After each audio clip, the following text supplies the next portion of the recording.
El camino de terracería crujió bajo las llantas cuando llegué a mi propia reja. Había más carros de los que veía en años. Faros apuntando para todos lados, algunos encima del pasto, otros medio metidos en la cuneta. La música retumbaba desde atrás del corral tan fuerte que hacía temblar las bisagras de la puerta de metal. Un tipo que nunca había visto salió de la sombra. Traía una polo tiesa con el logo de una empresa de eventos bordado en el cuello, portapapeles en mano, radio en la cintura, ni una sonrisa. Evento privado, dijo. Ella dijo que nadie de fuera. Ella. Pregunté, aunque ya sabía. La voz me salió más tranquila de lo que esperaba. Miró su lista, sin levantar la cara. Irene, la anfitriona. Bajé de la camioneta y miré por encima de su hombro. Desde lo alto del camino se veían las series de foquitos colgadas en el corral, los mismos que Mateo y yo colgamos la primera Navidad después de que murió su papá. Mi portal estaba todo iluminado de dorado, mesas con manteles blancos, alguien cortando carne al pastor, y ahí estaba ella, Irene, con un vestido que brillaba riéndose mientras le pasaba un trago a mi hijo. Mateo se acercó a decirle algo al oído. Ella le tocó el brazo con suavidad y levantó su copa. Todos a su alrededor gritaron. ¡Salud! Encima de sus cabezas, una manta enorme cruzaba las columnas del portal. ¡Feliz cumpleaños, Mateo, con cariño, tu familia! Pero a mí no me avisaron, no me invitaron. Ni siquiera era visita. El guardia se movió incómodo. Señora, si no está en la lista, tiene que dar la vuelta. Asentí una vez. No a él, a mí misma. No discutí. Me subí otra vez a la camioneta, apagué las luces y me fui despacito por el potrero de atrás hacia la loma que está detrás del corral donde nadie miraba. Estacioné atrás del cobertizo y tomé el senderito que me sabía de memoria cuesta arriba hasta la lomita desde donde se ve todo el corral. El aire estaba más fresco, olía a mezquite y a tierra seca. Me paré bajo el pirul viejo, el que Mateo trepaba de chamaco, cuando lo peor del mundo eran las rodillas raspadas. Desde ahí arriba se veía todo. El portal brillaba con los foquitos que yo misma había cambiado el otoño pasado después de un norte. Los postes de la cerca eran los mismos que ayudé a don Raúl a clavar hace 30 años. Conocía cada tabla, cada golpe. Yo construí esto con las manos reventadas. Y esa noche parecía que yo nunca había existido. Irene salió al cuadro celular en alto posando perfecto. La vi sonreír, tocar la pantalla. Un minuto después saqué mi teléfono. Nuestra casa, nuestra fiesta, nuestra familia. Cientos de corazoncitos. Comentarios de gente que no conozco diciendo «qué bonito, qué perfecto». Mateo en la foto con el brazo alrededor de ella, plato de carne en mano, como rey en su castillo. Ni una vez levantó la vista. Habían pasado 6 años desde que Raúl se fue.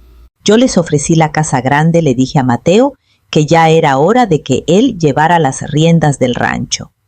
Me mudé a la casita de atrás de las caballerizas sin chistar. Planté albahaca junto a la ventana, dejé mis botas en la puerta de servicio. Nunca pensé que hacerme a un lado significara desaparecer. Me recargué en el pirul y dejé que las risas subieran hasta mí.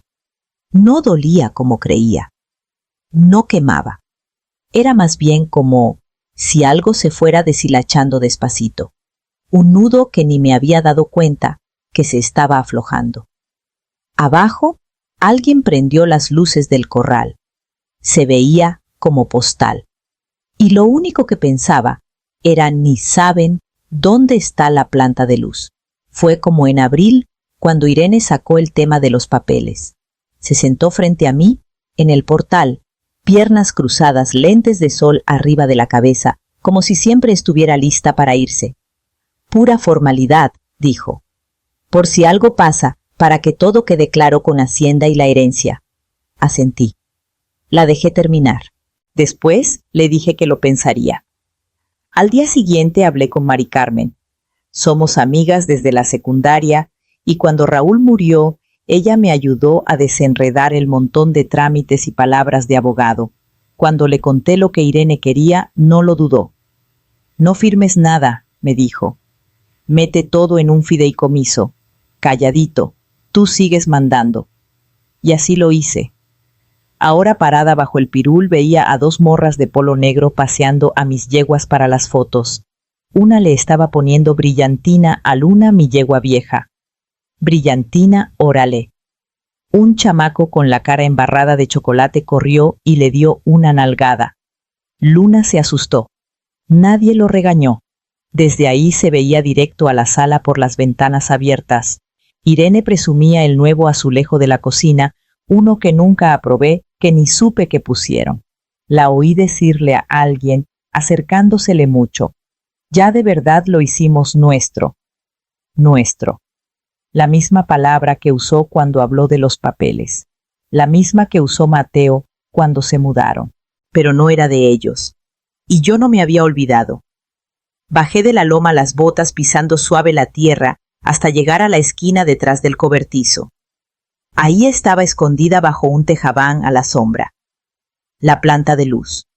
Raúl y yo la compramos en el huracán del 93. Dijo que nos iba a sobrevivir a los 2. Zumbaba suave firme como un corazón. Puse la mano en el metal caliente y esperé. Todavía no. Pero ya casi.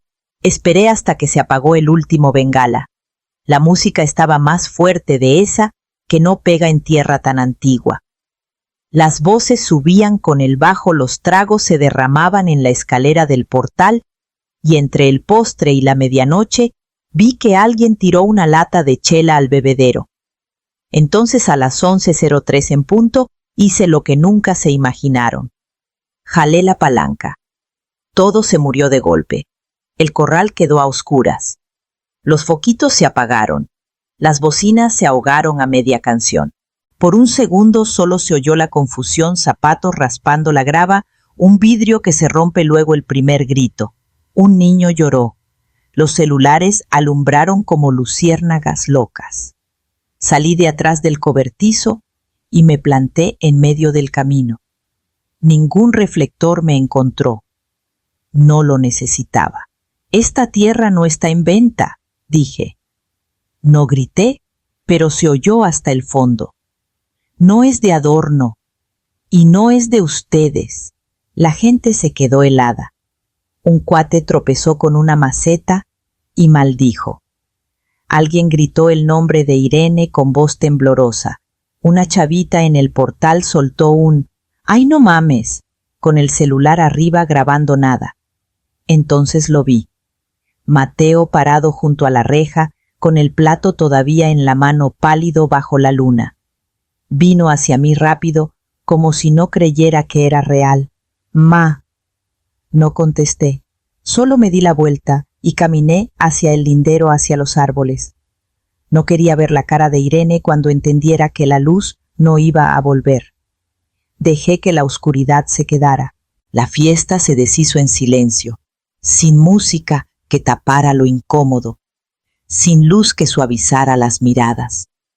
Solo murmullos y pasos arrastrados, la gente subiendo a sus carros, los zapatos hundiéndose en la tierra que yo riego todas las mañanas. Cuando llegué al cercado, arrancó el último motor. Me quedé ahí hasta que el silencio se acomodó, hasta que el aire volvió a estar quieto. Y cuando la luna se coló entre las ramas, recordé el sobre que Mari Carmen dejó en el cajón de la cocina. Pasaron 2 días sin que le hablara a nadie. Después llamé a Mari Carmen. Nos vimos en el cafecito chiquito junto a la cooperativa, el de las persianas chuecas y el café quemadito. Ella ya estaba ahí sorbiendo de una taza desportillada, con su libreta debajo del brazo como siempre. Ninguna gastó saliva en plática hueca. Me pasó el sobre por encima de la mesa. Todo sigue intacto. El fideicomiso está firme. Por su lado no han movido nada. Lo abrí solo para verlo otra vez con mis propios ojos. El título. Las cláusulas. Mi letra en la firma. Mateo nunca apareció registrado. Irene nunca tuvo derecho. El rancho era mío. Seguía siendo. Siempre había sido. No he cambiado nada, dije bajito. Mari Carmen solo asintió. Pero puedes. Doblé los papeles y los guardé en la bolsa. No dijimos más. No hacía falta. De regreso en el rancho, ya habían recogido el desmadre del fin de semana. El portal limpio, las mesas desaparecidas. Pero algo andaba distinto, el silencio era otro, como si la casa misma hubiera retrocedido un paso desconfiada. Revisé el celular. 2 llamadas perdidas de Mateo, sin mensaje de voz. No le devolví. Me puse mi sombrero de ala ancha, me até las botas y me eché a caminar. Di la vuelta completa al rancho como hacía Raúl, pasando la cerca del norte donde la pintura se cae a pedazos, bajando al arroyo seco, subiendo al lindero sur donde el salvia crece salvaje con el viento. 37 postes. Los conté todos. Me detuve junto a la puerta del fondo donde Mateo talló sus iniciales a los 12 años. La madera está cuarteada, pero las letras todavía se ven. Se habían borrado un poco, pero no desaparecieron. Yo tampoco. Cuando regresé hacia el corral, vi que las publicaciones de Irene ya no estaban. La fiesta, la frase de su tierra, hasta las fotos etiquetadas, todo borrado. Pero yo no estaba borrando nada, solo recordando. Y la cena que ella quería, esa vendría después. Llegó al atardecer con un envase de plástico del súper que todavía traía la etiqueta fingiendo ser pie de manzana. El maquillaje impecable. La sonrisa, no. Tenemos que hablar, dijo, como si la idea fuera suya. No la invité a pasar. Nos sentamos afuera, 2 sillas bajo el cielo, el aire cargado de algo que no se decía. El único ruido era el viento entre los mezquites y el crujir de Irene acomodándose la blusa cada vez que el silencio se alargaba. Empezó suave, que si el clima, que si ya arreglaron la planta de luz. Yo asentía donde tocaba, pero no le daba nada. Su encanto siempre fue rápido, pulido, ensayado. Pero sin público se le deshacía en las manos. «Nos dejaste en vergüenza», soltó al fin la voz baja y filosa. «La gente preguntó si eras una ocupa. Alguien dijo que parecía que te habías colado a la fiesta». No contesté de inmediato. Saqué del bolsillo de mi camisa de franela el título doblado. Lo traía encima desde el café. «Esto dice otra cosa». Lo miró, los labios tan apretados que se le pusieron blancos. Después cambió el tono. Frío ya. «No serías capaz de correr a tu propio hijo». La miré de verdad, a la mano que apretaba el celular, al brillo de cálculo en los ojos. «Protegería lo que es mío», dije tranquila, «aunque sea de mi propia sangre». Abrió la boca como para pelear. La cerró. El pay quedó sudando entre nosotras sin tocar. Se fue sin despedirse. El sol se escondió alargando las sombras del potrero. Yo no me moví de la silla. Me quedé hasta que se apagó la última luz detrás del corral, pensando en cuántas comidas hice para esa casa. Cuántas noches dejé la luz del portal encendida por si Mateo llegaba tarde. Esa noche no la prendí. Y en la mañana no fue Irene la que vino a hablar. Fue Mateo. Llegó en la mañana, apenas se levantó la neblina de los campos. Sin llamar, sin mensaje, nomás apareció junto a las caballerizas manos en las bolsas, cara de no haber dormido. «Pensé que debíamos hablar», dijo. Nos sentamos en el banco viejo junto al bebedero, el que Raúl armó con madera reciclada del corral. Mateo miraba al potrero como si no supiera por dónde empezar. Yo esperé. «Irene tenía unas ideas», dijo al fin. «Nada en firme, solo pensamientos, de arreglar la casa, convertirla en un retiro, como para rentar, generar ingreso». No dije nada. Quería que se viera más presentable, más moderna. Seguí callada. Se rascó la nuca. «No sabía lo de la lista de invitados, te juro. Ella se encargó de eso. Pensé que si querías bajabas». ¿Pensaste que yo sola iba a entrar a una fiesta a la que no me invitaron?, le pregunté. Me miró, se encogió. No creí que te importara, dijo.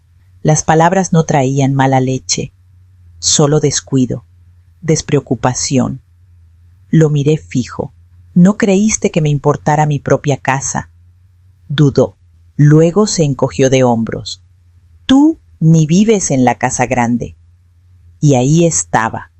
Lo miré largo rato, no con coraje, con claridad. Me había hecho a un lado tan calladita. Les di espacio tan generoso. Me mordí la lengua con cada color de pintura, cada mueble nuevo, cada cambio con los animales. Les regalé comodidad envuelta en silencio. Y a cambio me habían borrado. Ese fue mi error. Me levanté despacio. La casa no es el rancho, le dije, y la escritura no termina en el portal. Mateo no discutió, solo asintió como quien ya no sabe qué más hacer. Lo dejé ahí bajo el sol suave, sentado donde se sentaba su papá, y me fui a la cocina por el sobre otra vez. Había cambios que hacer, y empezarían con un candado. Llamé al cerrajero el lunes tempranito. Llegó en una camioneta, llena de polvo, no preguntó nada, no hizo plática, solo hizo el trabajo. Todas las puertas de afuera, todos los candados de las rejas, todos los candados del corral. Le pagué en efectivo y le di una agua fría cuando terminó. Luego me senté en la mesa de la cocina, mi mesa de la cocina, y escribí la carta. No fue cruel, fue clara. Mateo e Irene podían quedarse por ahora, pero tendrían que firmar contrato de arrendamiento. 30 días para contestar. Después de eso, las cosas cambiarían, sin suposiciones, sin herencia automática, sin ilusiones de ser dueños. Nunca se trató de correrlos. Se trataba de recordarles que yo no me había ido. Irene llegó echando chispas. Gritó que era una traición, que yo estaba rompiendo a la familia.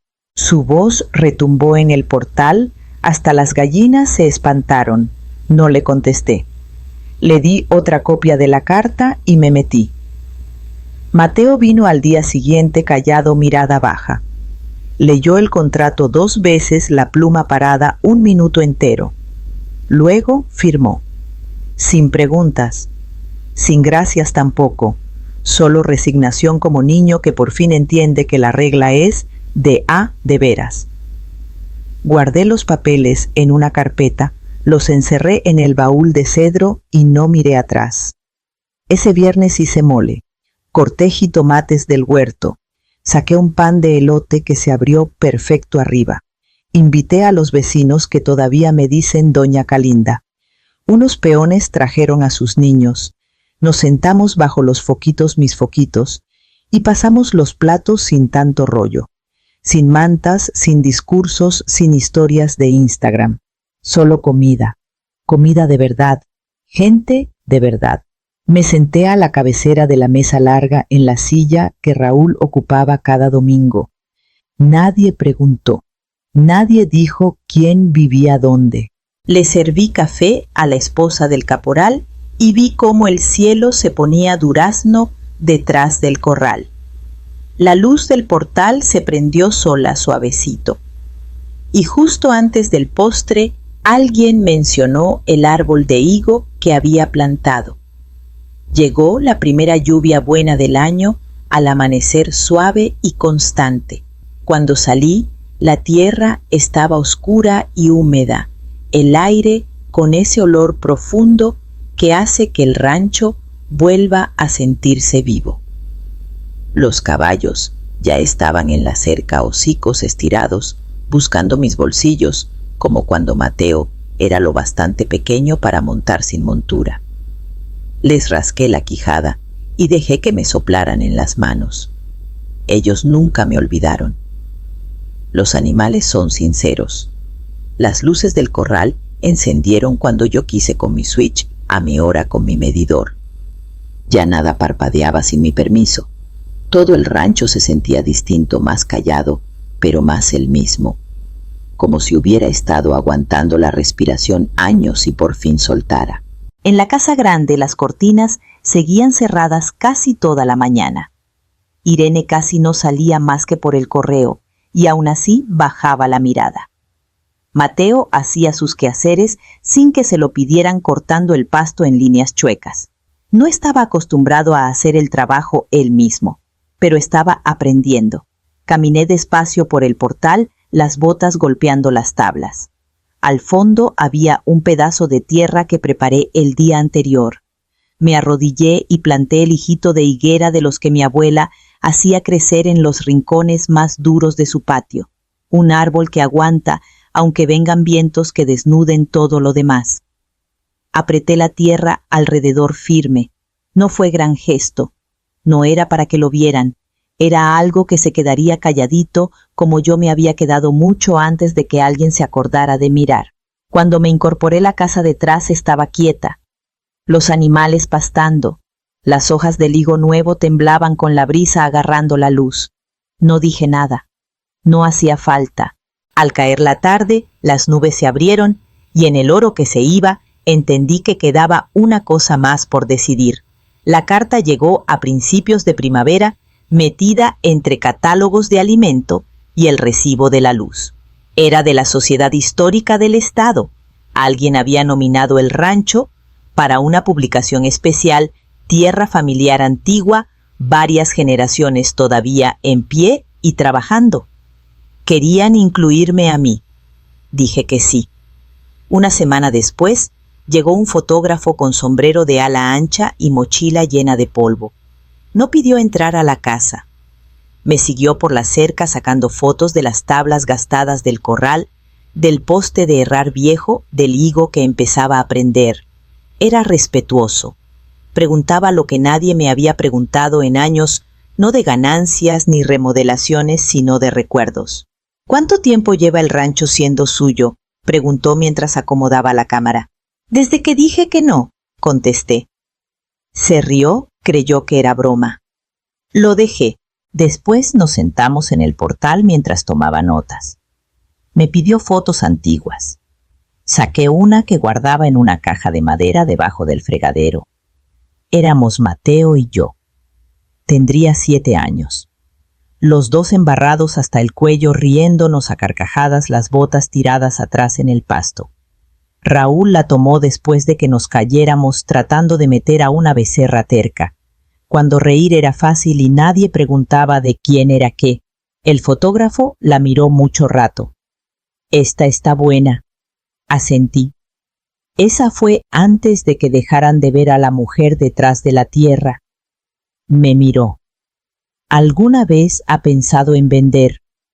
Miré más allá del portal, donde el higo agarraba la luz justo, donde la puerta del corral se movía con la brisa, donde Luna trotaba despacio junto a la cerca, la cabeza alta. No todo tiene precio, dije. No insistió. Guardó su equipo, me dio las gracias y dijo que me avisarían cuando saliera el reportaje.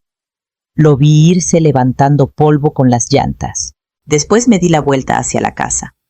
Había flores silvestres que podar. Y yo todavía no terminaba de sembrar.